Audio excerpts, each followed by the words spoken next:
Bugungi kunda yoshlarimizni har tomonlama yetuk va barkamol insonlar qilib tarbiyalash masalasiga alohida e'tibor qaratilmoqda.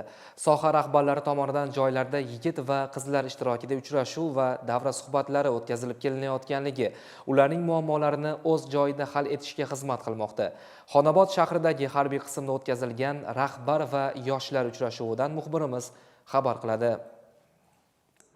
Tadbirda Andijon shahar harbiy prokurori, Xonobod shahar prokuraturasi, Ichki ishlar bo'limi rahbarlari hamda o'quvchi yoshlar ishtirok etdilar. Uchrashuv yoshlar bilan muloqotni mustahkamlash, ularning huquqiy savodxonligini oshirish va harbiy sohaga qiziqishini kuchaytirish maqsadida tashkil etildi. Tadbir davomida so'z olgan mutasaddi rahbarlar qonun ustuvorligi, harbiy xizmatning sharafi va mas'uliyati haqida atroflicha fikr bildirdilar. Yoshlarga yaratilayotgan imkoniyatlar, ta'lim va xizmat borasidagi imtiyozlar ham tushuntirildi.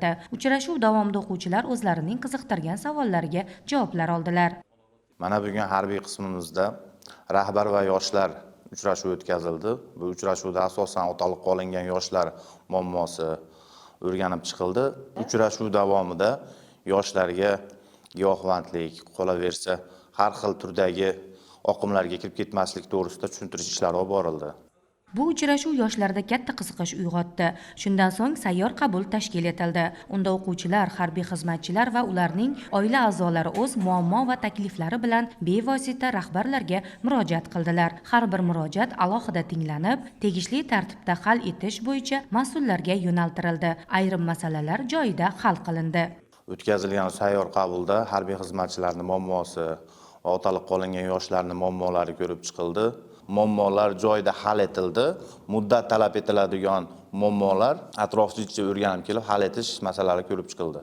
Bu kabi uchrashuvlar yoshlar bilan ochiq muloqotni kuchaytirish, ularni vatanparvarlik ruhida tarbiyalash va huquqiy madaniyatini oshirishda muhim ahamiyat kasb etadi. Ochiq va samimiy muloqot taraqqiyotning eng to'g'ri yo'lidir. Yoshlar bilan yuzma-yuz suhbat, amaliy qabullar esa kelajakka bo'lgan ishonchni yanada mustahkamlaydi. Zero kuchli jamiyat faol yoshlar bilan barpo etiladi.